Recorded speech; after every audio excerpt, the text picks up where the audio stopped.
1 mile flat oval, the Radisson 200. Going to go 200 laps here today. $1 million in prize money on the line. It's time for that famous command. Here's Kathy Hollenhorst from Radisson Hotels. Gentlemen, start your engines. And ladies and gentlemen, they're going to fire.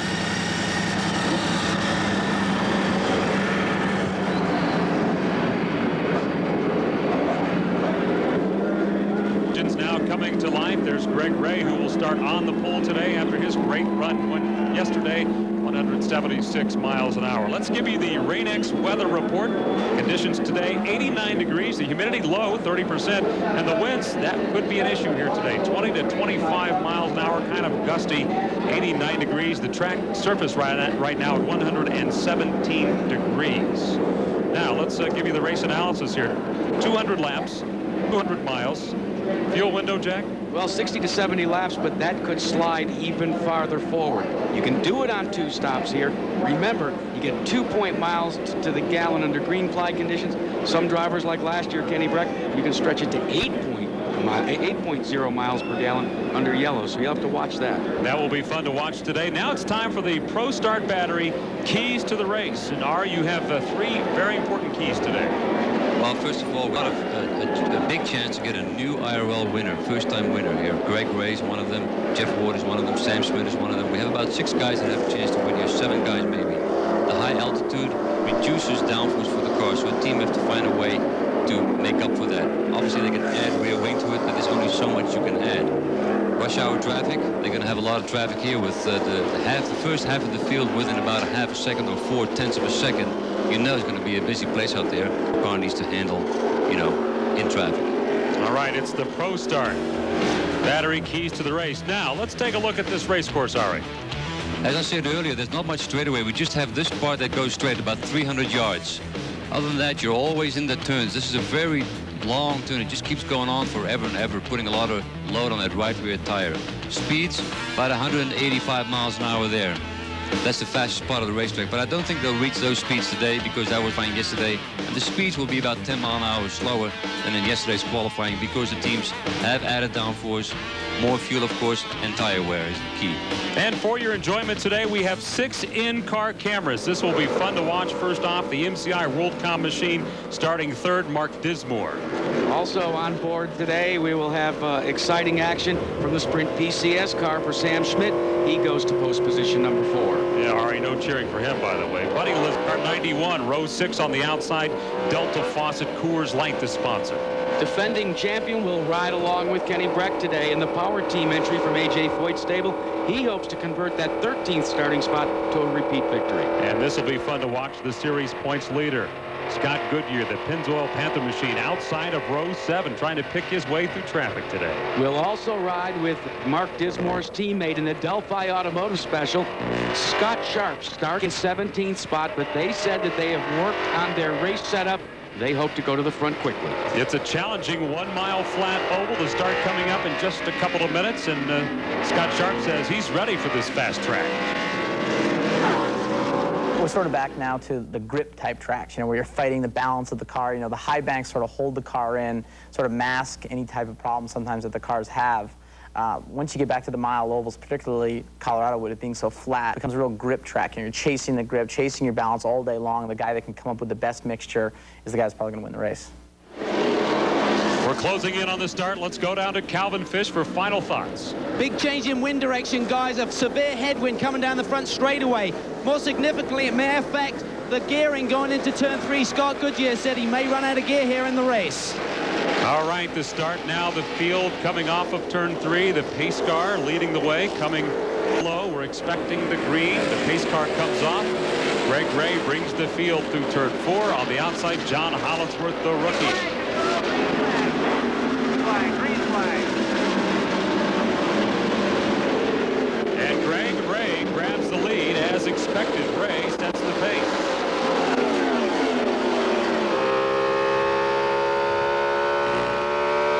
Scott Sharp on board now. But look at the second spot. Got an accident coming out of turn 3 into turn 4.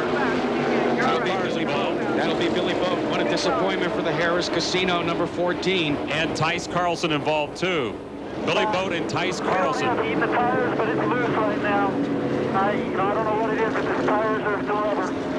Now, throughout the race, you'll be hearing race radio. You can hear the teams communicating back to the pits. Get some heat in him. Talking to Thomas Knapp, talking to Greg Ray, and they were talking a little bit of concern about the tires getting some heat into them. Now, both drivers are out of the car. That's Tice Carlson. We also saw Billy Boat climbing out of his machine. There's Billy Boat, that new Harris sponsor, wearing that. And you can see he's very upset about what happened here at A.J. Foyt. Yes, go lead. This could be a meeting of the minds here with Tice Carlson and Billy Boat. Well, what they're going to do is they're going to take their mandatory trip now to the infield. Now, there is camaraderie right there. That's sportsmanship. With emotions running that high and the adrenaline going, both of them go up, and the first thing they do is check to see that they're okay. I'll tell you what, I don't know if I could do that, whether it was my fault or not my fault. Well, we still don't know what he said to him. One is sitting in the back seat of that car, and one is sitting in the front seat. Maybe they wanted to separate them a little bit, but we'll have to be pretty soon to see what happened. Let's Here we reconstruct what happened. You want to... It looks like Tice was the one that actually started the spin. Boy, he got some air. Let's see if we can see a little more from the second shot here. Tice Carlson is already around, but boy, do you see just how high Carlson gets. And his head is right up there against the concrete retaining wall. And right over there, boy, you could see that the wing had come to tap. Carlson looked as if he just lost it coming out of the corner there, going into turn 3. Let's go down to Calvin Fish. Greg Beck is the team manager for Tice. You just watched it on the monitor, Greg. What's your opinion of the situation on the racetrack? I really didn't get a good view of it, but it kind of looks like maybe Tice may have spun first. It's hard to say from the camera view. It's not real good, so that's really a guess right now. This team needs a break. Week in, week out, you're fast off the truck. You're always a factor in qualifying, but come race, little things seem to bite you. Yeah, we're just, we need a little luck. I'm not sure what happened right now, but, you know, we'll come back and get them in Atlanta. Team Tice will be ready for Atlanta Motor Speedway in a few weeks, guys. Fellas, let me show you one important thing. There's a tire. There's a tire. Over here is another tire. And you can't see it, but over there is another tire. The SWEM system worked admirably. All the tires remained restrained. Vince, let's check in with you. Well, A.J. Foyt, obviously team owner for BJ, any indication of what might have happened there? Well, it looked like the other car got in trouble first, but I'm not really for sure. You know, you're going to have racing accidents. I'm just ashamed that both cars, you know, crashed like that. But what can you say? You know, we had a good day in May, and everything I feel in. Just glad that nobody's hurt. Now that you move over to the Kenny Breck pit box, does that change the way you approach this race with Kenny? Well, not really. We're here with both cars, try to win with either car we can, and I work in a pit box with them, you know, both cars. So now we just... Do you want an indication of what it's like to see an accident unfold in front of you? Watch right up in here.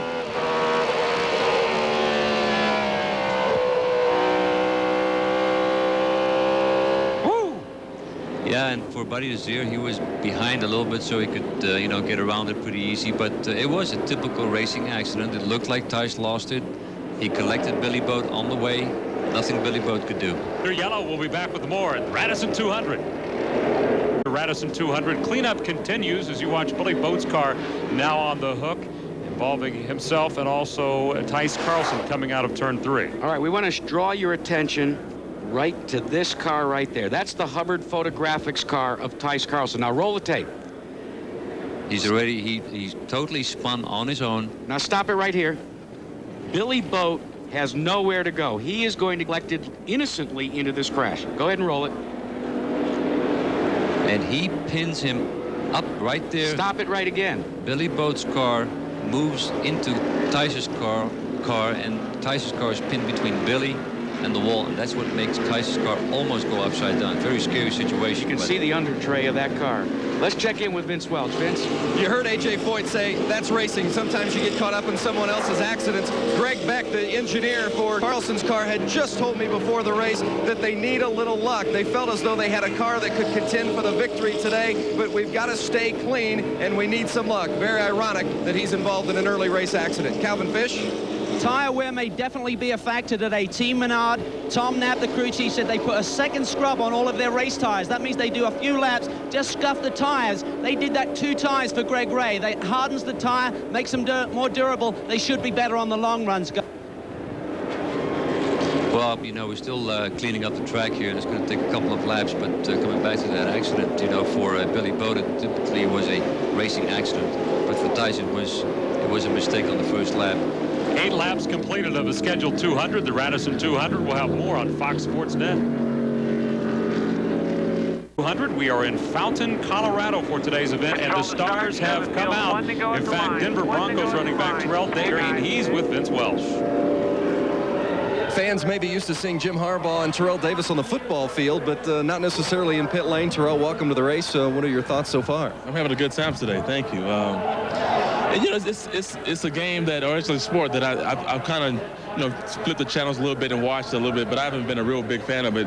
But I'm starting to. You know, I came out here 2 years ago. I think I saw the Samsonite 200, and it was very interesting. It's kind of loud out here. I needed some earplugs, but other than that, I'm having a good time. Any interest in getting in one of these things and going 200 miles per hour? A little bit. There's a speed demon in me. I think I want to try it out. Well, if you wanted to, I'm sure we could work that out. Terrell Davis, Super Bowl MVP of the Denver Broncos.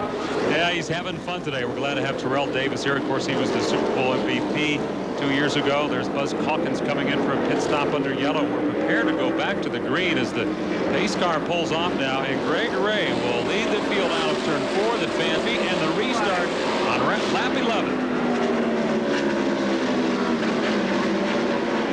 This situation with the yellow flags, we had 9 laps on the yellow, will increase that fuel window for many teams, probably up to lap 80 or so.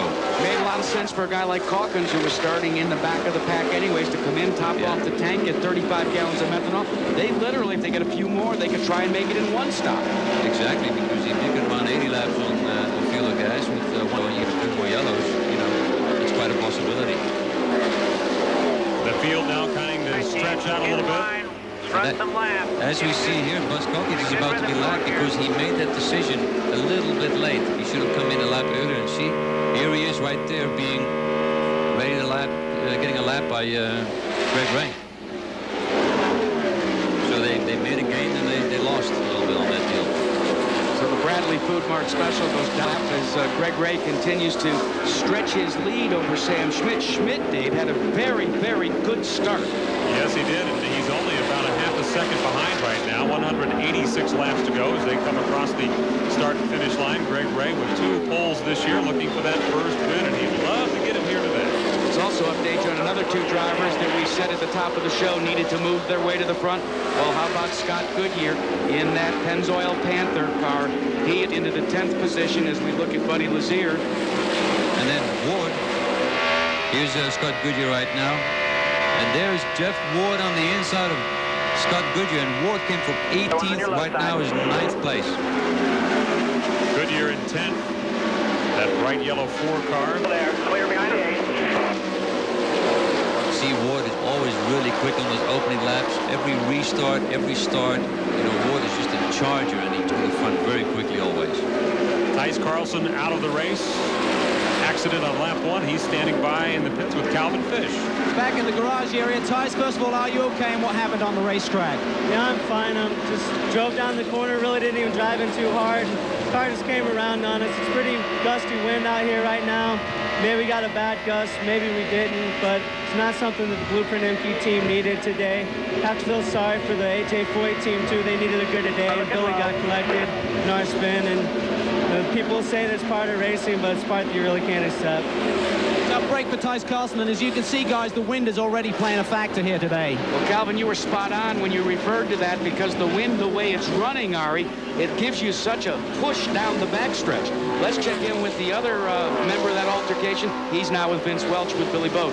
Billy, Tice Carlson mentioned the wind as maybe a cause for the incident. Did you feel it in the early end? Maybe just take us through that accident. It's hard to say. You know, every race car is going to react different to the wind. You know, it's just I was just in the wrong place at the wrong time, you know. His car just got loose and he lost it. I was right behind him. Nowhere to go. I feel bad for Harris. Second race in a row with DNF. Not the way we want to start our relationship, but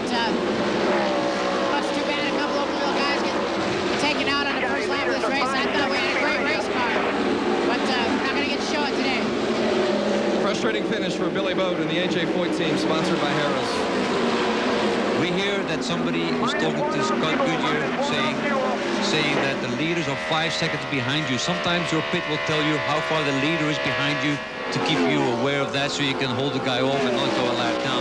But Scott Goodyear right now is falling back and struggling with the handling of his car. Still there, still there. That's Fox Sports Net sounds of the race as you watch Scott Goodyear get passed one more time. He is falling back. He climbed to 10th, now riding in 14th. Right now 15th. He just got passed by Johnny Unser in the Tabo car.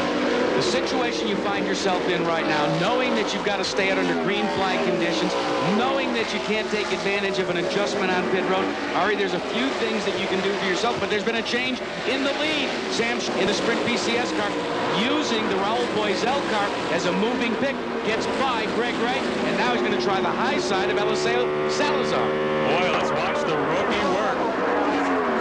Finding his way through traffic.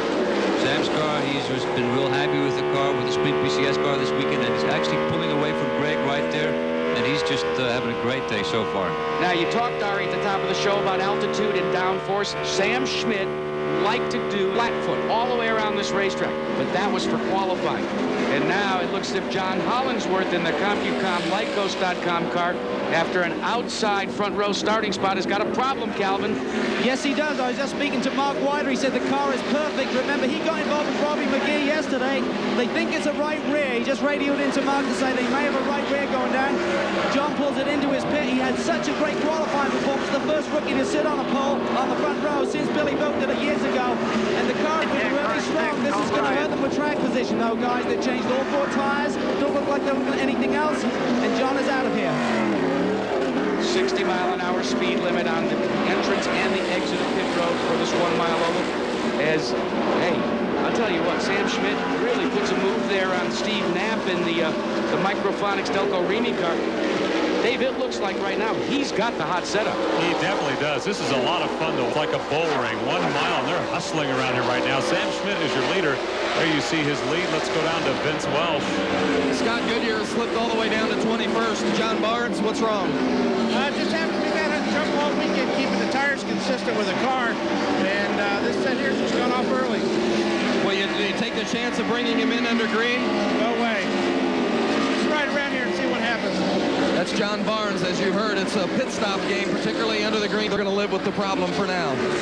And Scott Goodyear right now, he's just like what we call standing up in the seat. Let's listen to his throttle. He's for sure going to get out of it because he's just not happy with the handling. And let's watch the CD2 onboard telemetry. Boy, does he get out of it. Down to 8,700 RPM. It takes a long time for him to get back in the throttle, which means he doesn't have the grip on the right rear. And there he goes, the lap down to the leader, Sam Schmidt. That's his first lap down, and it's lap 29 on a 200-mile race, 200-lap race. From the highs, Dave, at Texas Motor Speedway to what has to be a very low emotional moment right now for Scott Goodyear. They call him the Lone Wolf after he bought that Harley Davidson and rode off into the sunset from the disappointments in Indy. Look who's moving up. Notably, Eddie Cheever, 11th to 4th, and Scott Sharp also climbing the charts in 8th place now. Lazier, Buddy Lazier climbing. Eddie Cheever and the beverage group Infinity.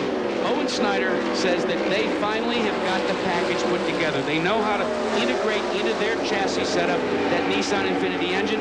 They feel like this 1 mile oval and the altitude situation may give them a little bit of an advantage and increase the learning curve.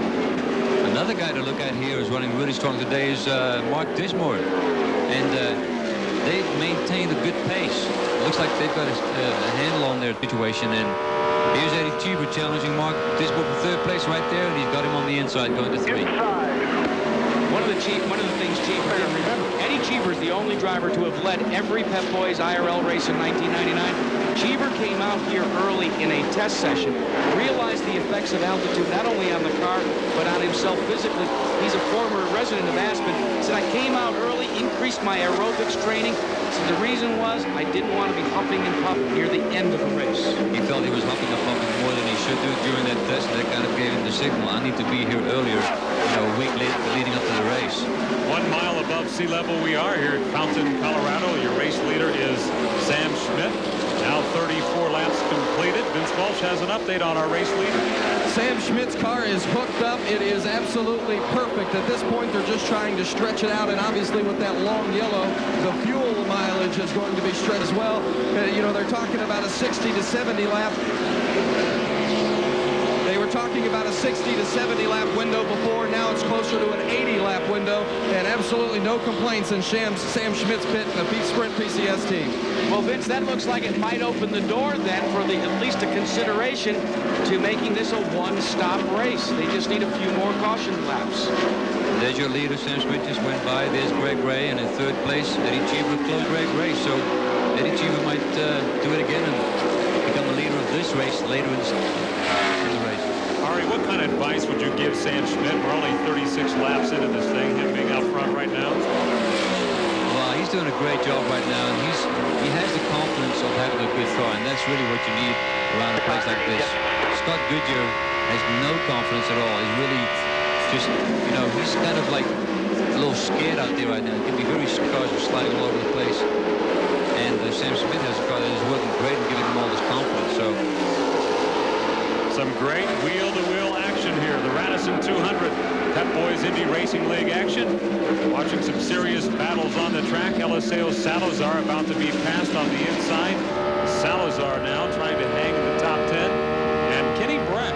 Give a call to Kenny Breck running in 9th place. Trying to get around that yellow car. did you see that wiggle? Did you see the wiggle on Scott Goodyear's car when he ran struggling? The car is so loose for him. He cannot touch the throttle. He cannot even look at it. And that's a big problem. He just can't wait for a yellow. Where he's getting bounced all around. Mark Dismore. Dismore, 5th place, 7 seconds behind the leader. MCI WorldCom. Kelly Ray of Fort Wayne, Indiana. And give a call to Harrington. The call you've got to make is the man that has a broken foot, a broken right leg, Scott Harrington, in the Certainty Building Product Special. And Calvin, he is doing one whale of a job in that Darryl Soppy tuned machine. He really is, Jack. He's having a great run. The car is perfect. There is some concern, though. He has problems with his legs, a couple of broken bones, concerns under the pit stops. He has to hold the clutch down for a long time. Also, during that yellow caution period, wanting to dive, that may exaggerate that problem. Yeah, if I was Scott, I would just come into the pit and pop it into neutral, and at the last moment, you know, put it into first gear and take your time. You know, it's better to have a long pit stop than a stalled car. But did you see how quickly he had gone from way in the back in the back 10 all the way up to running the 4th spot? Just incredible. It's a great race, shaking out. 42 laps completed, and your leader is Sam Schmidt. He'll be coming in. We'll have it next on Fox Sports Net. Tune in to Fox Sports News Primetime tonight at 10 o'clock. Hosts Keith Olbermann and Kevin Frazier bring you all the day's scores, highlights, and breaking stories tonight on Fox Sports Net. Watching the Radisson 200, riding on board now with the race leader. Sam Schmidt is hooked up, and he's 49 laps into this, and Mr. Unser is having a great run, too. Boy, indeed he is. His only appearance here before this race was last year, where he finished on the spot. No stranger to Pikes Peak, but more to the Pikes Peak mountain climb than the 1 mile oval here. And John King said this car is really adjusted to the altitude change very nicely. They've made quick changes to it, but they did a trick, Ari, to try and get Robbie to run a little faster in qualifying. They made him run the whole Friday practice session with a full 35 gallons of methanol. They didn't tell him. All of a sudden, he got in the car to qualify. He says, wow, this thing's a rocket ship. Battle for position also beginning to shape up between Scott Harrington right here and this guy. That's Buddy Lazier. Buddy Lazier actually passed Robbie Unser just before this, during the break, because Buddy was running at 6. He moved past Robbie Unser. Now he's looking at Scott Harrington, so Buddy's having a great run today. A typical run for him where he's always hooked up in the race. Did you hear that? That sound that we heard at the end of that backstrip was the rev limiter. Not to be concerned, the limiter can come out for a short period of time, especially in a place where you're going to decelerate, because it slows the car down automatically anyway. Yeah, it slows the car down a little bit. It's like pulling the handbrake a little bit. But, you know, most of the drivers are going to have that today because the wind is pushing them into turn 3. And that's where you're going to hit the rev limit a little bit. You know, for sure they're not going to hit it going in against the wind. So a lot of traffic on the front straightaway here. There's Buddy Lazier on the outside of Scott. And that is a pass 4 position. Harrington in the 4th spot. about to lose it to Buddy Lazier. Lazier making the run in the Coors Light Hemmelgarn Delta Faucet entry. And he's talked all week how he would love to win here in the home state. He has a lot of fans here. Of course, the sponsors based in this state. Sam Schmidt up front. There you see Greg Ray in the left corner right there. Ray now 2.7 seconds behind. Very much racing for second and third. Let's go down to Calvin Fish for an update. Quick update on Buddy Lazier. He says the car is very good. Other than when he catches a gust of wind in 3, it loosens the car up. Update on number 2 position, Greg Ray. His fuel window is now up to lap 75, so it definitely looks like a 2-stopper if they go green, guys.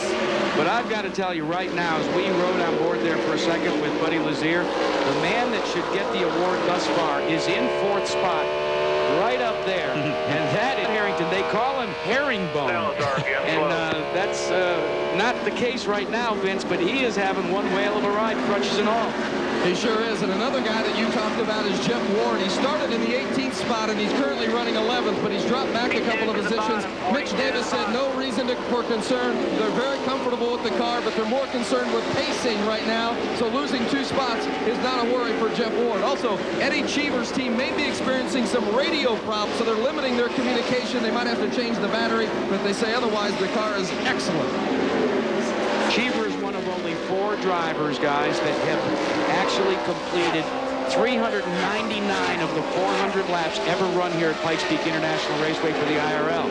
The only guy to complete all 400, Tony Stewart. That record will fall today. Jeff Ward might be pacing himself right now, but he did just go down a lap. Sam Schmidt put a lap on Jeff. Anytime you're a lap down on one of these 1 mile overs, it's tough to get him back. We'll watch the Yahoo machine to see if he can pick it up. There's the race leader now, 142 laps to go. Sam Schmidt, the black and white car is your race leader as he makes a pass on the inside, lapping some traffic. 59 laps completed. Greg Ray. And Greg Ray running in second, 3.7. There's another pass. You want to see what a good ride looks like from the cockpit of a car? You want to see what the telemetry is like from the cockpit that is leading the race? Here's the ProStart Batteries telemetry, 4-year leader Sam Schmidt. The green right there, that's how much throttle he applies. In the meantime, we've got a great battle for 3rd position between Scott Harrington down on the inside trying to get around, and he does. He got around it really easy, too. Got by Cheever in the 51, that red and blue car. And Harrington, somebody has put a fire in the cockpit of Harrington's car because he is going to the front. Maybe he should put the broken leg more often or something. He seems to be adjusting quite well today. Well, any guy that has much bad luck as Scott Harrington has had, you know, once you're running in a good position like he is today, it just fires him up. He's fired up in that car, and he's feeling very good about himself. Harrington landed Certainty Building Products at the Indianapolis Motor Speedway as a sponsor for not only this year, but for future years. And he said it took a lot of the pressure off of him, not as a driver, but as someone has to go out and raise funds. He said, now I can sit down and I can concentrate at the keyboard of the car and thinking about what I need to do to improve my driving. Well, being an owner and running the team and finding the money and just having to arrange everything, it takes so much focus away from the actual driving that it becomes almost impossible. So that's a load off his shoulders, which is a big load. My dad once said, if you're an owner and a driver, you can only be a good owner. Watching it battle for 4th and 5th. Right now, Cheever is 4th. That's the children's beverage car right there, followed closely by Buddy Lazier. Lazier now 4.5 seconds off the race pace for the lead. That's Sam Schmidt up front right now. Looks like Buddy Lazier is really closing in as Cheever works the inside of Salazar in the Nienhaus entry. And Cheever, tries to close back in there and go to the inside while Lazier rides the high side in the Coors Light number 91. He lost a little bit of time on that run there. And that's John Hollingsworth right there that they just put a lap down as Lazier closed to within 2 or 3 car lengths, but that race traffic lengthened the advantage for Eddie Cheever and gave him a little breathing room. And there's a lot of traffic out there today. I was going to say, Ari, on a 1 mile track like this, you come up on people in a hurry, don't you? Well, you come up on them on a hurry if they're a bit slower anyways, but sometimes you can't just, you know, especially today with the wind, the way the wind is blowing, you can't use every part of the racetrack like you know on other days. All right, 66 laps completed here on Fox Sports Net, the Radisson 200. Here are the leaders. We'll be back. 72 laps complete. Here's a race recap in the lead early on, and then on lap 1, Pikes, Carlson, and Billy Boat involved in the only yellow. Billy Boat very upset being knocked out of the race on the first lap. That's the only yellow. There's Sam Schmidt passing on the inside for the lead on Greg Ray, and then Eddie Cheever climbing up right now. Eddie Cheever now running 4th place, and Buddy Lazier. Interesting run for him today. Let's look at his hands here. Look at his hands. Whoop, there he goes. Almost loses it on the inside. That was a near take it away. Here could take it away a little bit as he came from the top of the track to the bottom. Here's your Pro Start Batteries race recap. Caution for 12 laps. Number of cautions, just one. The average race speed right now, 125 miles an hour. And an interesting race so far. And Dave, there may have only been one lead change, but don't forget, we've got pit stops coming up. The window has been open, and that will shuffle things around. The big problem on a 1 mile oval, if it is under green flag conditions, everybody has to cycle through. Or if the yellow should come out after some of the front runners have pitted, that can literally put them a lap down. Yeah, that's a really unlucky break you can't have. You know, making a pit stop under the green and you leave the pits and a lap later it goes yellow and your competitor comes in under the yellow. Sam Schmidt continuing to lead this event. He should be pitting shortly, probably at lap 80, I believe, as we look at the Rain-X telemetry. Speed in traffic dramatically altered when you're running behind some cars. You can see from the RPM, not even approaching that 10,000 RPM on our Rain-X telemetry. Pit stops are coming up shortly, but Greg Ray has found a way to close in a little bit on Sam Schmidt. It's less than 2 seconds right now, and it has been up to 3.5 seconds. Sam is kind of stuck behind all this traffic ahead of him. And here's our first green flag pit stop for one of our leaders, Eddie Cheever, currently posted in fifth spot. He was 15 seconds behind the race leader. Sam Schmidt still on track. We watch the children's beverage team go to work. Pep Boys Indy Racing League action here. Lap 76. Fairly routine pit stop. Fuel and tires, and Eddie Cheever back away. Now the battle for second place. Greg Ray in second in that yellow car left of your screen. He's closing in on the leader. And here comes Harrington into the pits in third. Scott Harrington brings it on down. This is a concern for the guys. Darrell Sullivan led through. He brings it in very slowly. The concern is with his legs, if he can hold the clutch down and get away from here effectively. He's motioning. Oh, and they have a problem. The right rear has gone down. The car is a little on the ground right now. They get it back up in the air. This is a slow pit stop. He needs some water. He needs some refreshment. He's pretty mad in the cockpit right now. He's trying to get some of the juice out from the curve. They're waiting on the fast drops of fuel. And he's out of there and he makes a good start. Little slower than it should have been, though, guys. Greg Ray's close within just, as you can see it, here's Sam Schmidt, and there was Greg Ray as we move through this shot. Just a couple of laps to go before the pit stops. It doesn't matter if you can get by the guy, get by him, because you want to be able to come into the pit lane first. Well, Larry, you said there that it looked like Sam Schmidt got stuck behind some slower traffic. That breaks the rhythm up, but it also allowed Greg Ray to close in on it. But does it not become kind of a moot point as Lazier peels off and comes down to pit road because of the fact that you're going to be cycling in for a green flag pit stop? Sometimes if you're stuck behind 4 or 5 cars for the last 2 laps before you come into the pit, it's better to come in before you really should come in, because you're going to get slowed down so much. You might as well come in the pit and get back into clean air. It gave Greg Ray a great opportunity to close in on him, and that's what he's done.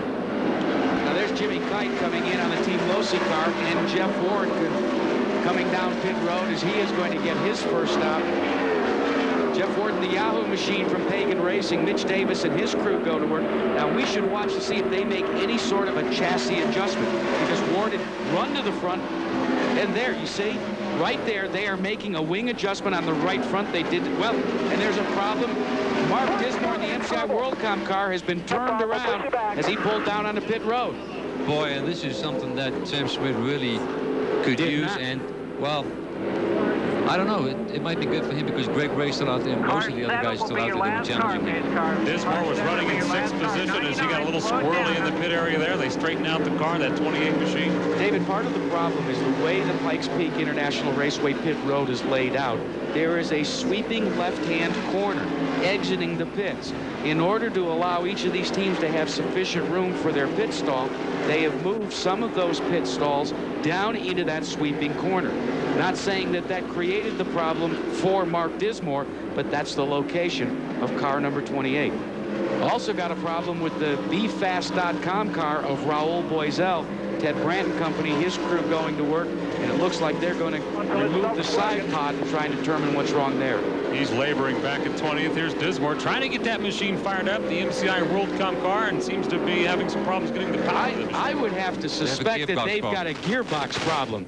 The car is stuck in gear, and they're playing with the starter. You see the car move forward all the time. They cannot get the car out of gear. And that could very well have caused the car to loop around. Let's go back and take a look at the replay and see if we can construct it. Dismore pulling down onto pit road. You've gone through the gearbox. You got to stay. Whoops. Almost would have to think he tried to shift gears to slow down, and then all of a sudden it came around on him. Let's listen. It almost looked like...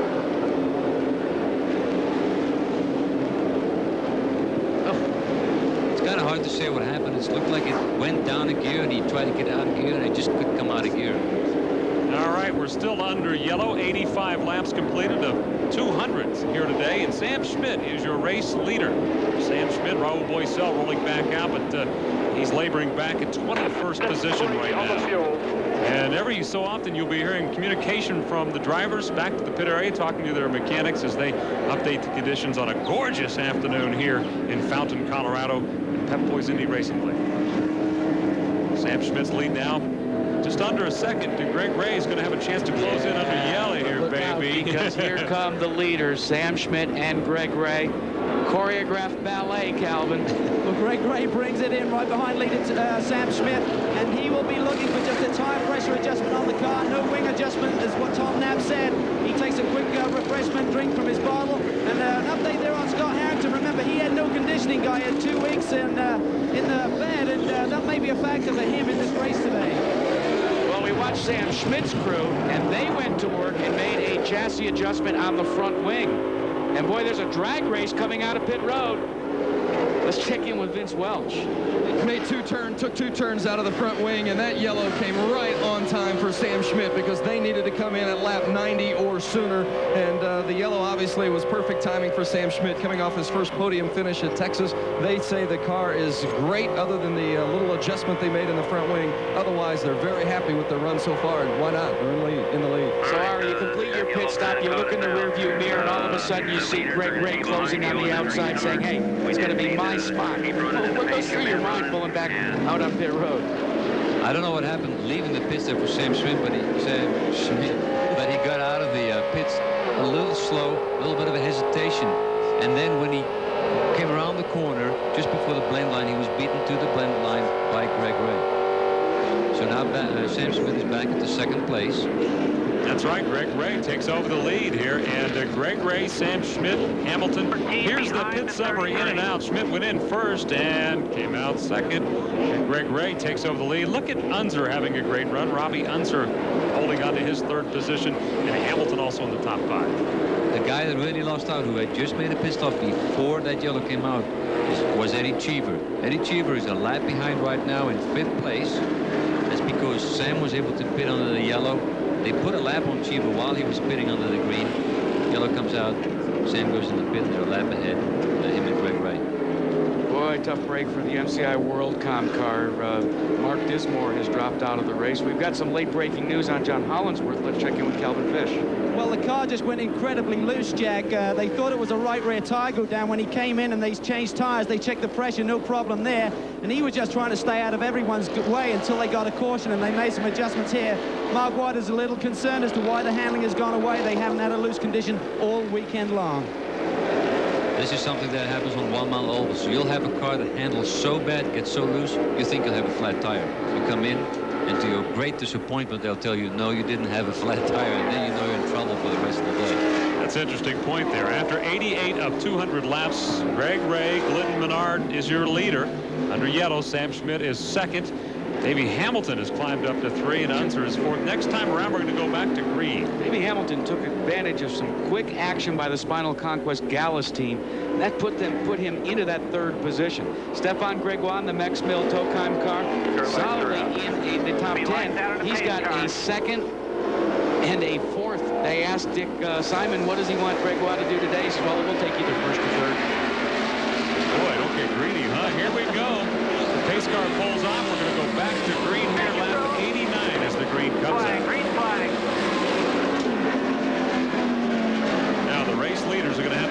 through some serious traffic now. Sam Schmidt is looking good there. Right behind Greg Ray. He's going to challenge him. Let's have a look at that. Greg Ray on the inside of Raul Boisel, and there's Sam following him right through. Boy, Boisel is having a terrible day. Just doesn't seem as if that team has been able to get their problem straightened out. From the Brandt Racing B-Fast Shopper number 3, and Boisel already several laps down. American Racing Wheels sponsoring the telemetry here. There you see the speed, RPM, and watch him on the throttle. You know, Scott Goodyear, our points leader, is having a terrible day as well. Sometimes that's the way it goes. You can't get the car to handle on a 1 mile oval like this. This is a very difficult track to get it to work. Once you have it working, you're flying like these two guys here. Mark Dismore is behind the wall with Vince Welsh.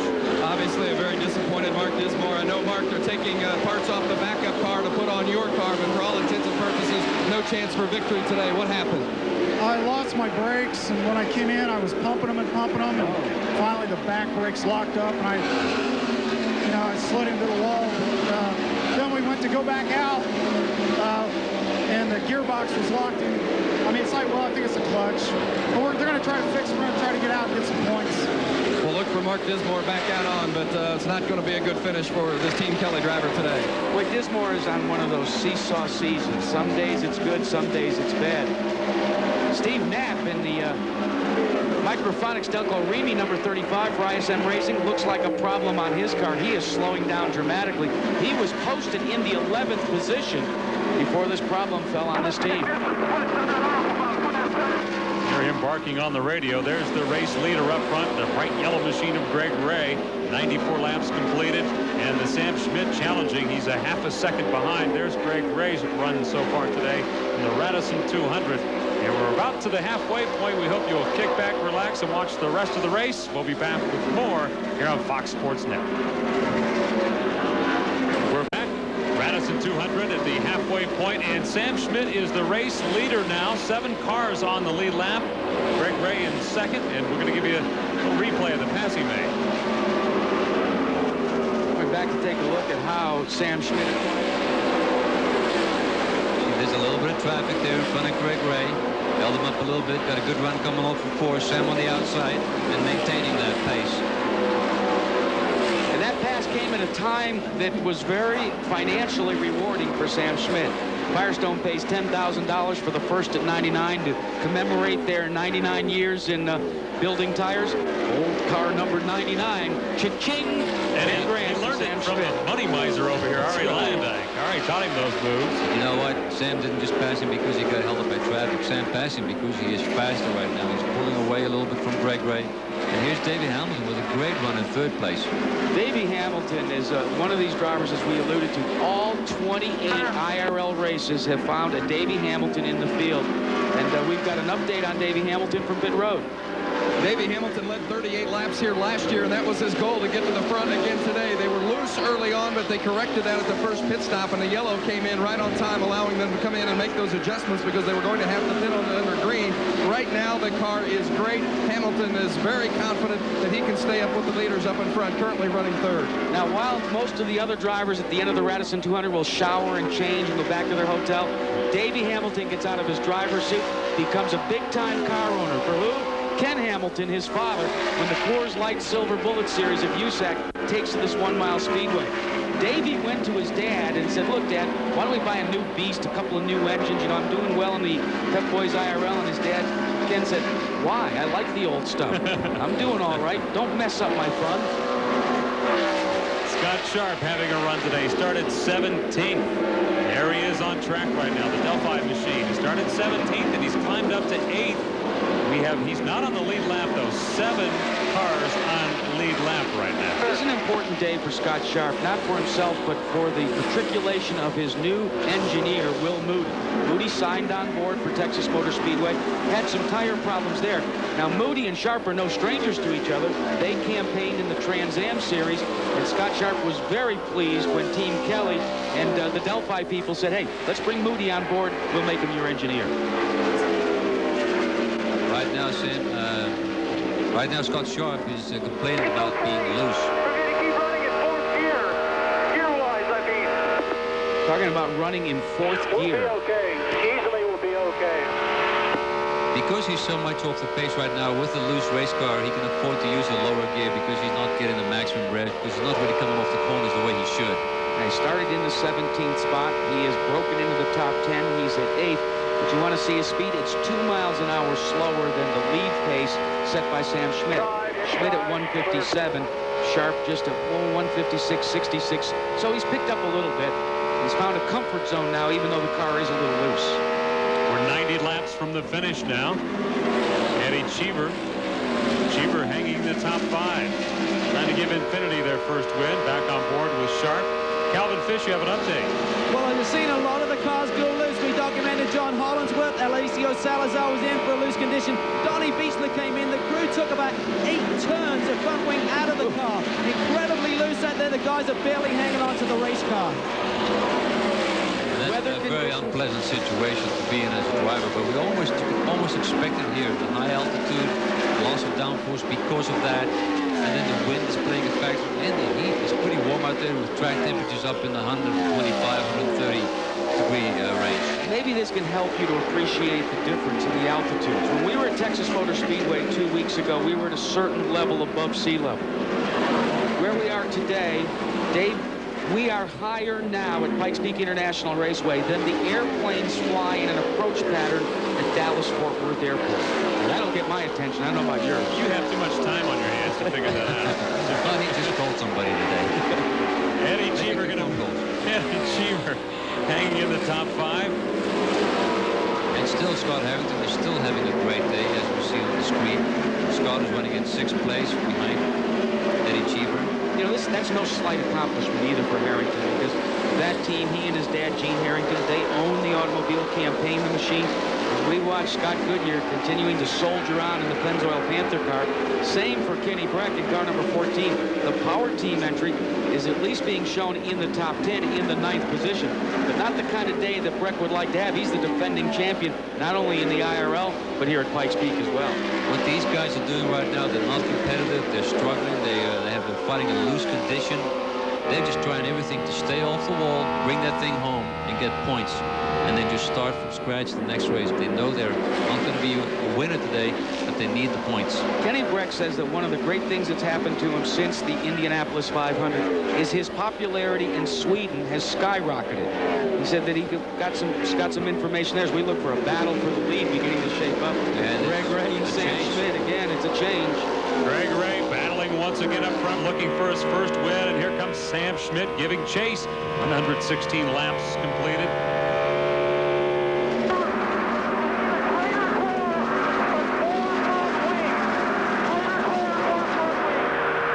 Listening to communication from Greg Ray, talking to his crew in the pit. Talk about wanting more front wing, Ari. Well, here's a guy who's not loose today, and I'm not sure if that was Greg Ray. Did you recognize his voice? He needed more front wing because he's pushing, and most of the teams, most of the cars are loose today, but there are obviously a couple of guys out there that are fighting a push condition.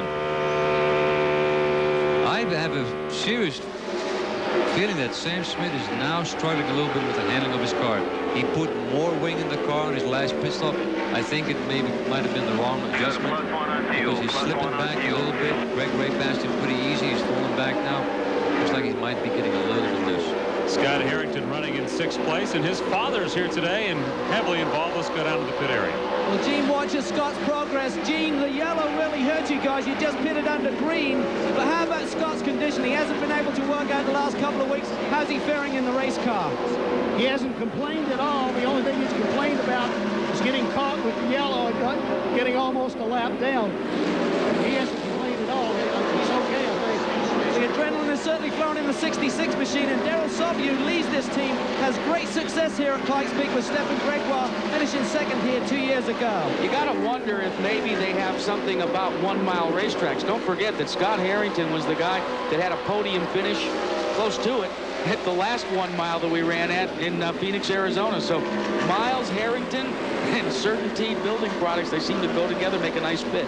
79 laps to go here at the Radisson 200. 7 drivers on the lead lap. Scott Sharp and Kenny Breck are 1 lap down. So again, 7 on the lead lap.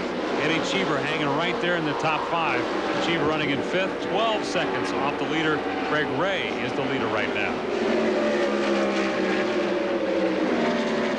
Greg Ray's been in this position before. He is yet to be able to cash in on it and make the trip to victory lane.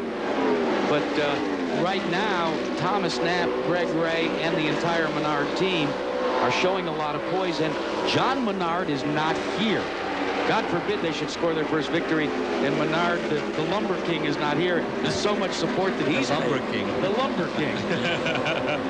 Save big money. We wish him well today, as we know he's watching. 123 laps completed. And again, 7 cars on the lead lap. The exciting finish is coming up. Here's a look at your race leaders on Fox Sports Net.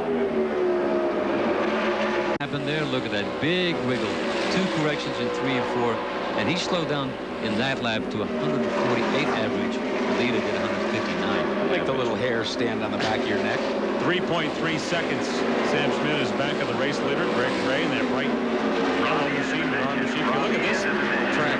Greg Ray on the outside, putting a lap on Dismore while he's just come back on the racetrack after making those repairs back in the garage. This clearly illustrates what can happen when you have to back out of the throttle like Cheever did.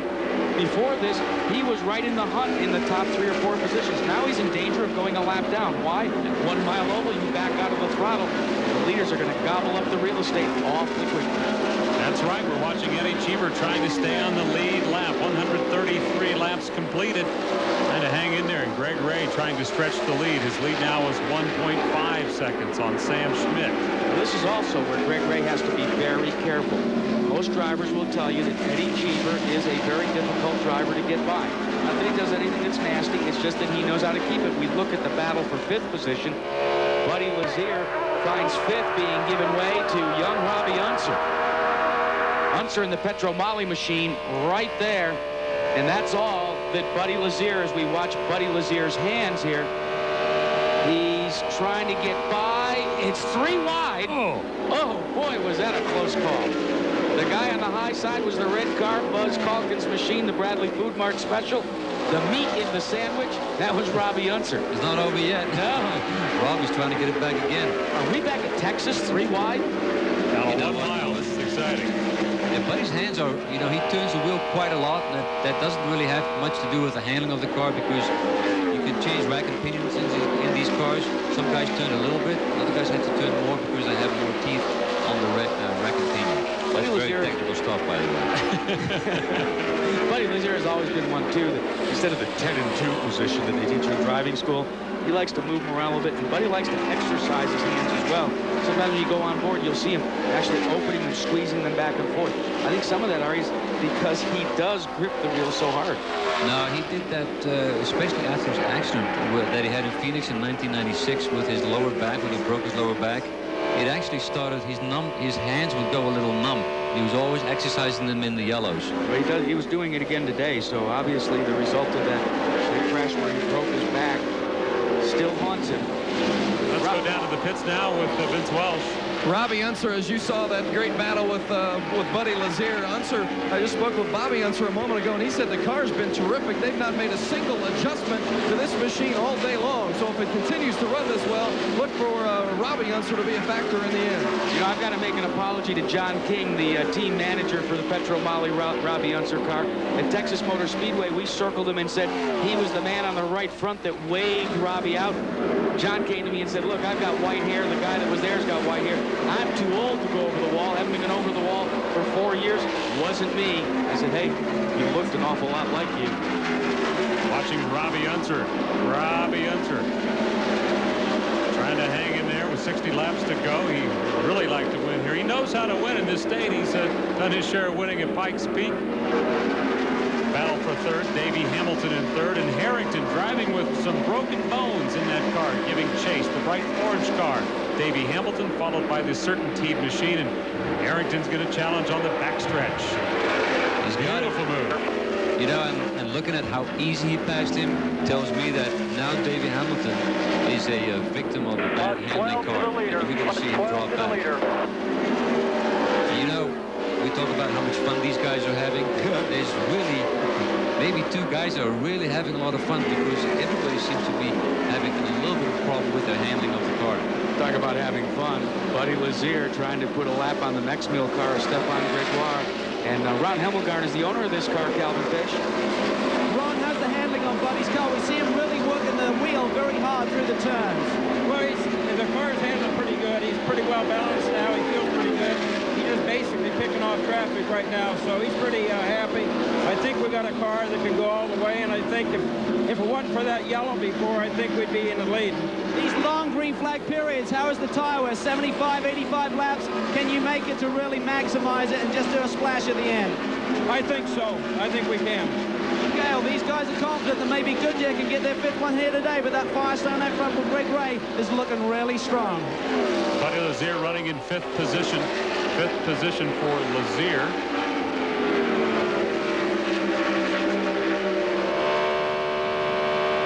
On board now with Buddy Lazier and Eddie Cheever trying to stay on the lead lap. He's in 7th right now. Children's Beverage Group. This became his focus, looking at Greg Ray in his mirrors. That's the guy that he does not want to get passed by Greg Ray. And here's an interesting fact. Greg Ray's last lap was 160.81 miles per hour. You know what Cheever's was? 160.83. Giddy up, Eddie, because you're about to go a lap down. Yeah. He was the fastest lap that last time by. And that's, and he's waiting for a yellow to happen, because if we go green the rest of the way, then Eddie has to come in the pits on the green, and so does Greg. And then it's down to Eddie's team to beat Greg Ray's team out of the pits. And we know Eddie's team has done a great job in the pits, and so is Greg Ray's team. So one driver that we haven't talked about much today is Donnie Beechler, my favorite. Big Daddy is in the house, Vince Welch, but not where he'd like to be. Yeah, unfortunately, Big Daddy's in the garage area. Donnie Beechler, what happened? Well, we got behind the 8 ball when we crashed yesterday, and we never really got the car where it should have been. We had a push earlier in the race, and it just kind of magnified. I pulled in one pit stop to change it, and I think we went too far, and the car got loose again, and it just wasn't worth risking everybody else out there and my car, so we elected to pull in. We'll look forward to seeing Donnie Beechler in Atlanta, but for now, he's done. Another driver that we're missing today is Robbie McGee in the Energizer Batteries car. He had a problem in last practice as Eddie Cheever does pull onto pit road. And the Owen Snyder led through. There's Owen right there, making the work very short on the right front. Now you see what Owen does? Owen runs across the bow of the car, and he is the one that officially lets Cheever come back out, while another guy on the other side of the wall keys the radio and says either go or don't go. Watching a battle now for 2nd place. To your left of your screen is Sam Schmidt and Scott Harrington. 7 seconds back of the race leader. Harrington now will try to use some lap traffic. Looking out the back now. And this is Harrington trying to challenge Sam Schmidt. That lap car is Buzz Calkins, and that's providing the opportunity for Harrington. Scott Harrington gets by Schmidt, works to the inside now of that car, number 12, the Bradley Motorsports machine for Calkins. And he has moved himself into a podium-paying position. 3rd spot for Harrington. Second spot. Yeah, I know better than that. Yeah, but what Sam is fighting right now is an ill-handling car. It looks like it's getting a little loose, and he can't really go into the corner aggressively behind the back marker like Buzz Calkins. They're costing positions here. One man that we're missing here today, Herb Porter from Speedway Automotive. We call him Herbie Horsepower. He passed away at the age of 84 years old after being involved in a pre-Indy 500 accident on the highway. All of us are going to miss Herbie. We wish he and his family well. It seems like every time we come to a race, there is a story developing. The battle right now for 3rd position, but this is the story that we've got as we watch the battle for 3rd go past Scott Harrington. The battle for 3rd is getting heated up between Hamilton, Lazier, and Unser. Hamilton right there, Unser, and they're all getting ready to pit. The first one to do so will be Buddy Lazier. Some guys are trying to stretch their pit stops here. And if you can do that, and if something happens out there, a yellow flag, for instance, that will help you. And right now, Sam Schmidt and Greg Ray are still out there on the racetrack, racing on the green. Let's watch it now. The American Racing pit clock here. See how quickly this Hemmelgarn team can get him in and out here as we close into the final stages of the race. 39 laps to go. Imagine trying to get this work done at your local car. They stalled it. They stalled the engine. Boy, and the pace of this race is incredible. We've seen that run yellow, and this race has just gone over so quickly. And this is deadly for car number 91, the Delta Fawcett Tybo Coors Light car. They were in the lead lap, but they will not come out of that final, but they hope to be the final pit stop, still in the lead lap. Kenny Breck into the pit area now. Breck running in 7th when he came into the pits. Quickly in and out for the Power team, the winner of the Indy 500 and defending champion at this race course. Well, A.J. Foyt told us, despite the fact that Billy Boat was out, that they would soldier on because they have 2 cars here. The Power team entry for Breck continuing to be shown in within the top 10, 9th spot, but Sam Schmidt in 2nd spot, Ari. They're going to have to make some major changes in their final pit stop. I think what they have to do is basically take the wing out that they put in their first pit stop. When we talk about taking the wing out, we'll watch when they come out of pit road. You'll watch the guys in the front. They'll try and reduce the amount of wing angle. They'll make adjustments right here and right here, correct? There are these little things here that they turn to adjust the wing. That's what we'll see Skip Paul working on as soon as he gets into the pit. Now, wait a minute. On the speedways, it's there. And on the 1 mile overs, it's there. You're right, Jack. I can't believe it, Dave. I was right. He was right. I am surrounded by brilliant people. Yes, you are. ProStart batteries bring you that telemetry. And Davey Hamilton comes into the pits. He was running in 3rd, 18 seconds off the race leader. Your race leader, that man. Greg Ray coming into the pits. Team Menard trying to bring it home for the victory. Let's go to Calvin Fish. Team Menard go to work. They're one of the few crews who actually use the safety helmets on the crew before scrub firestones going onto the car. They're trying to break a remarkable string here. No one has won from the front row since we built in Texas a year ago. Greg Ray is out of here. Perfect pit stop for Team Menard. No changes to that front wing of Greg Ray's car, so he must be happy with the handling. But Sam Schmidt, good on fuel mileage, is still out there under the green. Davey Hamilton with a fantastic pit as well. He got in front of Greg Ray. Let's go to Vince Welch. No, it wasn't a good pit stop. He stalled it as he came out. It was just a timed fuel stop. They wanted it for fuel and tires only because the car has been handling great. But a little clutch hitch just as he was trying to get out. The clutch is gone in the car, I'm being told now. So very costly stop. Hamilton was right there in the mix, but he stalled it coming out of the pit stop. Great pickup. Our colleague, veteran down there, Vince Welch, helping us out today. So problems for that man, Davey Hamilton. And we hear a lot of clutch problems today that has something to do with the heat out here today, and possibly even the altitude. Who knows? Looking at Scott Sharp's machine right now. The Delphi Automotive car giving you a good look at Eddie Cheever in the children's beverage number 51. We eavesdrop on the Delphi Automotive crew of Scott Sharp. For Cheever, well, you can hear there that Sharp is up on the rev limiter. I tried to tell you before that most of the engineers have said they're not that concerned about it as long as you don't stay on it too long. In fact, some teams like to try and set it up so they can be on the rev limiter at the point where you want to begin braking, because the limiter will slow you down. Like you say, like that parking brake, slow you down quicker than having to hit the brakes.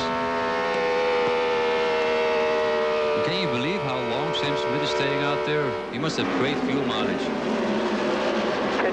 He's the race leader. We're hearing on the radio that he will be coming in here. So he'll give up the lead to Greg Ray.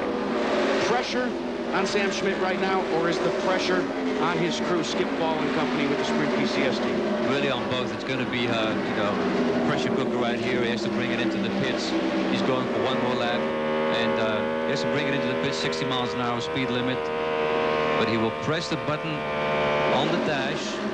He only has to press it once. It will go off as soon as he leaves the pits. Here's Scott Sharp in for his pit stop. He's in 4th place right now as he comes into the pits. He's saying the right front is the only brake that works. It looks like, as we look at the battle for 5th, the change now in position. Moving into the 4th spot is the Spinal Conquest car of Davey Hamilton. But the brake problems that persisted for Dismore seem to have now struck his teammate, Scott Sharp, as he was down to only one brake, the right front. This is going to be a fun finish. 28 laps to go right now. The Radisson 200. Will we have a new winner this year in the Pep Boys Indy Racing League? It's kind of looking that way, but a lot of things can play out with this many laps left. Sam Schmidt, your race leader. 26 now laps to go. He's still out there. He's Is he going to come in? He's going to come in, we know that, but he's really stretching that lead. That fuel window. You know, every PPIR Pikes Peak winner of the first 2 races went on to capture that particular year's IRL championship. In '97 it was Tony Stewart. Last year it was Kenny Brett. Right now, maybe we're going to see who's going to go and battle for the lead. Car is slowing down, and that looks to be the Steve Knapp Microphonics Delco Remy car from the ISM stable. Tough break for Knapp. But Hamilton is beginning to, it looks like maybe he's beginning to close in, but actually we're cycling through into these green flag stops, Ari, and we better complete the cycle or there may be some people going laps down. Well, let's see if Steve Knapp can bring it into the pits because they might have a yellow, but no, he's still... No. We're watching, and there was Knapp as we went by, and that was on board with the Sprint PCS car, and he's pitting. Finally, Sam Schmidt is on his way to you, Vince Welch. This needs to be an extra fast pit stop so they will not make any chassis adjustments. The reason why they've stayed out so long is because the car is running best at the end of the long runs. So they just want to do a short fill on fuel here and change 4 tires. But Skip Ball gave me the thumbs up sign when I said, how's the car running? They want to just get him out as quick as possible. And again, they believe they've got a winner on their hands. Very smooth stop for Sam Schmidt. 8 seconds. Steve Knapp rolling into the pit area right now. Sam Schmidt with 23 laps to go is the man. Greg Ray and Harrington also challenging. We're going to have a fantastic finish. Trying to keep this car out of the way, out of competition. Steve Knapp was running in 10th. There's Greg Ray. So now the separation for Greg Ray and Sam Schmidt, well, it's fairly sizable right now, but again, Greg Ray is working some heavy race traffic. Could that be advantageous for Sam Schmidt? We will just have to wait and see. 22 laps to go. Ray is the leader. Sam obviously still has to get out up to speed coming out of the pits on the full load of fuel and still have to get some heat in those tires. But right now, Greg Ray is quite a good lead over Sam. Scott Harrington is still running a very strong 3rd place. Greg Ray coming off his season best 2nd place finish at Texas. He wants to improve and get that first victory today. Greg Ray came to the Pikes Peak International Raceway back in 1997 and competed here. In 1998, he didn't have a ride, but he came out here at the invitation of A.J. Foyt to be a spotter for Billy Boat. Early in the day, Greg Ray decided to go out hiking up in the mountains up towards Pikes Peak. He got so enthralled with the beauty of the nature, he missed the race. He missed the boat. He missed the boat. But basically what he did this week is he took his whole family, he and Winston and the rest of the family, have come out here and have been hiking all week. I wonder if it was to make sure that he got to the race today. I think so. 20 laps to go, the Radisson 200. Greg Ray has a 6-second lead. The finish coming up. Moment. After being solidly in the 3rd position for most of the day, it looks like his day may have come to an early end, Ari. Well, he was the story of our race today. Really a phenomenal job driving the way he did with a broken leg, They are towing the broken car. feet, broken foot, and you know, he brushed the wall just a little bit, but a little bit enough just to put him out of the race. Let's go back and take a look at what happened to Scott Harrington. He picks up a push behind the other car. He loses the front end of the car. He loses that air on the car, and he just touches the wall slightly. Let's take a look. That yellow car that happens to be in front of Scott Harrington, well, that's Scott Goodyear in the Pennzoil Panther car. Just brushes the wall. A classic moment, Calvin Fish. Well, it really was. Daryl Sobby is the engineer on Scott's car, and he had such a great run going. You seem to have the key and the secret to this racetrack. Ran successfully with Gregoire here. What happened with the incident? What did Scott say? He just said him and Goodyear got together up there, and he ended up in the wall. So I don't know really what happened, but he just said Goodyear got up on him, and he didn't have anywhere to go. Do you think it'll chase the leaders down? I saw him pass Schmidt on the green flag running. He seemed to have the pace of the leaders. Oh, yeah, we were pulling from the leaders when we were lapped down. We started out, you know, and he pulled away from the leaders about 17 seconds since the last yellow. So we were trying to gun-lap ourselves, but we got caught on the first yellow. We came in earlier because we were, you know, we were low on fuel, and everybody else stayed out. And they got to the yellow, and we missed it, so we went a lap down trying to make it up. And he was gaining on him. They're going to tell the car in, guys. They're going to try and get him back out, try and score some valuable Rookie of the Year points. Let's go back and reconstruct the misfortune for the Certainteed car. Right there is what you want to watch. He really didn't get together with him. His closing rate Scott. He had to get out of the throttle while he was behind him. He lost the front end of the car, took away the downforce being that close behind him, and that would moved him up on the racetrack into the wall. Let's reset for you quickly here. 13 laps to go as we're under yellow. 13 laps to go, and it looks like we may have a first-time winner at the Pep Boys Indy Racing League. Greg Ray is out in front right now. His lead is 4.7 seconds over Sam Schmidt. And Davey Hamilton also hanging in there. He's a 17 seconds back, but there's the guy to beat right now. The man to catch is Greg Ray. But the guy that it always amazes me here as we look at Greg Ray in the Menards Glidden entry, for Davey Hamilton to have that misfortune and stall the car on pit road, to have to stash that emotions back in the cockpit somewhere in a glove compartment that doesn't exist, and now get back out there and say, hey, I got a couple of laps to go. Maybe I can get by Schmidt. Who knows? Maybe I can get by Ray. You know what? But Hamilton did not need this yellow because Hamilton was at the time before the yellow was the fastest car on the racetrack. Vince? Well, that's a great point, Ari, because this restart is of major concern for the Gallus Racing Team and Davey Hamilton because they do have the bad clutch in the car. Rick Gallus and Davey Hamilton have discussed it on the radio about one to go at the line. About how they want to approach it at the restart. So it's going to be a very touchy situation with Hamilton in that clutch. It could be determining the outcome of his position. Spinal Conquest is the sponsor. All of the net profits from this racing operation goes to try and find a cure for spinal injuries. Next time around, we will go green. So basically, it will be an 11-mile sprint to the finish. And Greg Ray trying to hold off Sam Schmidt and Davey Hamilton. Hamilton really likes this track. We should mention he was 3rd in 97, 5th in 98. So Davey Hamilton's had a lot of success here. Davey Hamilton has not had a great year this year, but for him and for this Gallus team to make the car work as good as it's working today, it looks like they have a great season ahead of them in the other upcoming races. Alan Mertens is the engineer for Gallus, as he has been for a long time. He looks like he's catching up to IRL rules. Here we go for the restart. Off of turn 4, Greg Ray, the race leader now, 11 miles from the win. Chiva takes back a lap. Boy, he looks slow on that restart, Ari. Chiva takes back that lap and is back on the lead lap if he stays ahead of him. But we only have 10 laps to go, so. Can he hold off Sam Schmidt?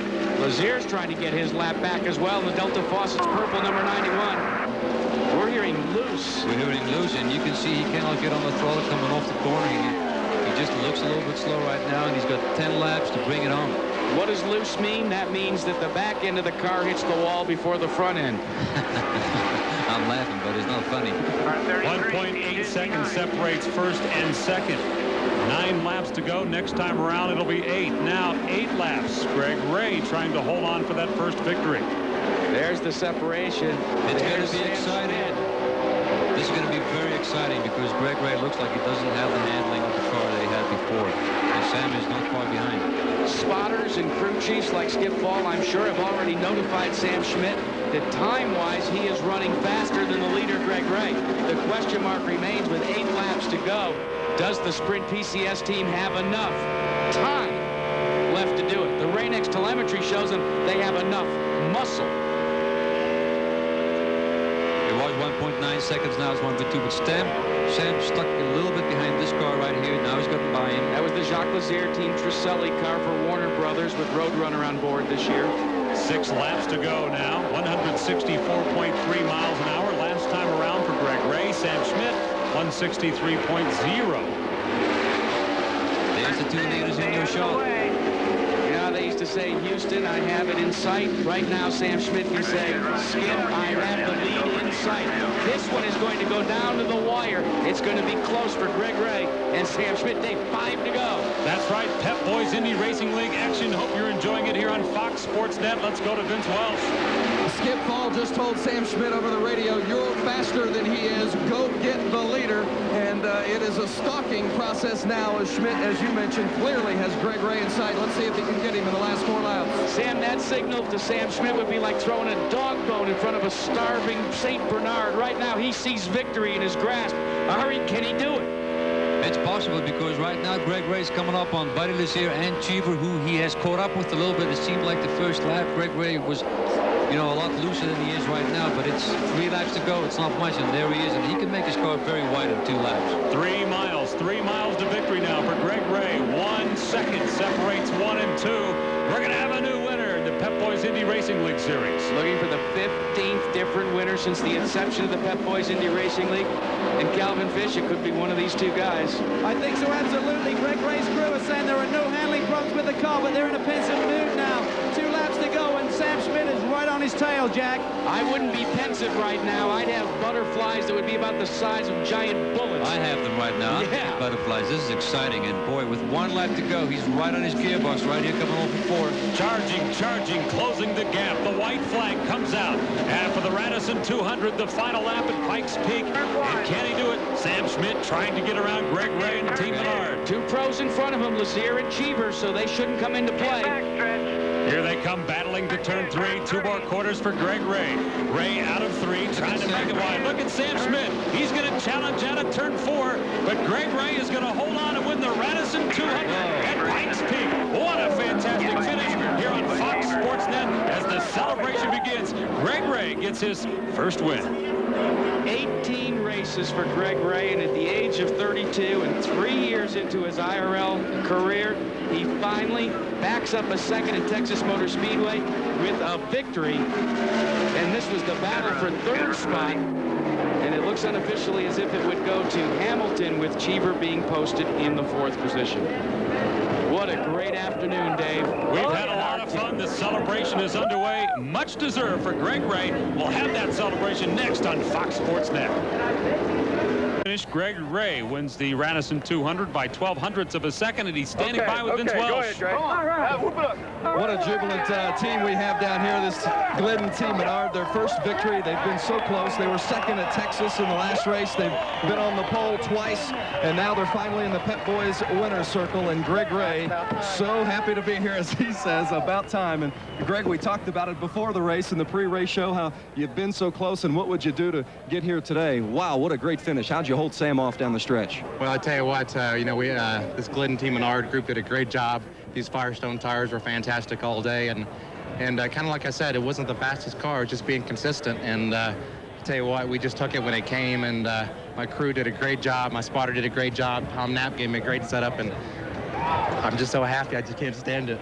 Take us through those last few laps. Schmidt had the faster car, but you were able to hold him off. How did you do it? Well, I tell you, one time during the race, I actually turned the car off. Our dash was messed up, and I didn't have my lap times. I had to keep on resetting the dash, and halfway through the race, I actually turned the car off in the corner. And right there at the end, the car was vibrating real bad, and we were definitely down horsepower. Oil pressure was down, but it doesn't matter. We knew almost counts, but this is the real deal, so it's great for the team. And John Menard, the team owner, isn't here today. Maybe you'll keep him away from all the races. Well, I tell you, it's funny. My crew chief went on a vacation on one of the races and missed it. We told him if we won, don't come back. So, hey, John, we love you, but I don't know. What are we going to do here? And how about the Firestone tires, the first win for Firestone this season? Oh, yeah, absolutely. Firestone's been fantastic all year long. I really feel bad. We probably should have given them some better results across the year, but I mean, again, the car was flawless, and I said this is the hardest race of the whole year. If we could win here, we could win anywhere, so hopefully we can start stringing them along, and I'm so happy for Glidden Team Menard. This is great. Greg, you've picked up this sport late in your life, and there was some that said he's a great qualifier, but maybe not a great finisher on race day. Do you feel some personal vindication that you put this one in victory lane? Yeah, I mean, this is for the team. This is for the guys that work 80 hours a week, and I know what I'm capable of and what I've done to get here, and sometimes you can't always read what they say because they may make you a hero and they may make you out to be the bad guy. But I'll tell you what, I'm happy to be here. Greg Ray in the Pep Boys winner's circle, his first Indy Racing League victory. Let's go to Calvin Fish. Well, Sam Schmidt records his second place finish, equals his best. What a run there at the end. Tell us about those closing laps with Greg Ray. Did you think you had it in the car to take it to the front again? Well, I was a little depressed on the yellow when we saw we had 5 cars in front of us, and then when I saw Cheever go after him and Lazier go after him, I said, well, heck, maybe we got a chance. I believe we set the fastest race lap in those last 3 laps, and we thought I just didn't have enough time. I mean, I think our car was a little better than his at the end, and I think he was just staying behind those guys because he thought he had enough time, and the car was just really dialed. The problem with the wind all day long was if you missed time to pass on somebody that was pretty equal to you, like Greg was to me, it really, the front end just washed out, and so it was a little bit of struggle with that all day, and then sometime about lap 20, I had a big, brown spot there in 3 and 4. I mean, somebody checked up in front of me, and I got on our brakes, and we did 2 full lock deals like this, and it took me about 15 laps to recover from that mentally. But all day long, I mean, the car was great. We had a car that was really good in traffic. The Sprint PCS guys did a heck of a job. Can't say enough. I mean, all weekend, we were the only real G-force to roll out with a good balance. And we just worked towards getting it better and better. Never quite worked on a qualifying setup, and I think that really paid off today. I mean, Jeff, Skip, Tony, they just all did such a great job setting the car up. No mechanical problems. Everything was just fantastic. Try and recall that last lap as you can. He had some traffic up in front, Cheever and Lazier. Ride us through that last lap if you can. Basically, I mean, we had all it was. I mean, there was just a little lift in 1, trying to set him up for the backstretch because I really didn't think I could get him off of 3 and 4, and I was probably just a little late on the gas. I mean, it was a little bit neutral in the middle, so you're real tender on the gas, and I saw him had to check up a little bit in 1, so we tried to get a run going down the backstretch, and I just never got close enough to make a move on him. We had some good luck in traffic earlier today, and we got a little bad luck there towards the end. But Greg drove a heck of a race. I mean, I think he was a little conservative early on. And but I mean, I just can't say enough about these guys. A Comtech motor, Firestone tires. I mean, gee whiz, all day long, all 3 sets were absolutely the same and totally predictable. And that's what you need on a place like this. I could tell a lot of guys, could run 10 or 15 laps hard, and then they would start to fall backwards. And if you were patient, the race kind of came to us. So I give it to Greg because he's been waiting a long time for this. And there about midway, I thought we had a good shot at it. But we'll get him in Atlanta. I think this team's ready to win one. The key with these ovals, it seems to be the race setup. So many guys are quick in qualifying, but you have been really confident with the car all weekend on the longer runs. Well, that's basically it. I mean, from the first day on, we put 30 gallons in this thing, and really didn't put a qualifying fuel setup in until the morning of qualifying. And so I think when we were ready for that full tank deal last night, everybody was saying, why'd you only run 10 laps? Well, the car was great. Let's get out of it and park it, and that's basically it. I mean, right when we rolled off the trailer, the balance was real close, and I just got to hand it to the guys because it was work out there today. But I think let's go see if Greg wants to do another 100 laps, winner take all. I'm ready. Okay, we'd love to see it. Thanks a lot, Sam. Great job today. And boy, if we thought this was great as we look at Manny, Mo, and Jack and the Victory Lane festivities, we come back here in August for round 2 at the Pep Boys Indy Racing League at Pikes Peak International Raceway. But we're going to be coming back after this commercial break. We're going to meet Davey Hamilton and a lot of the other stars.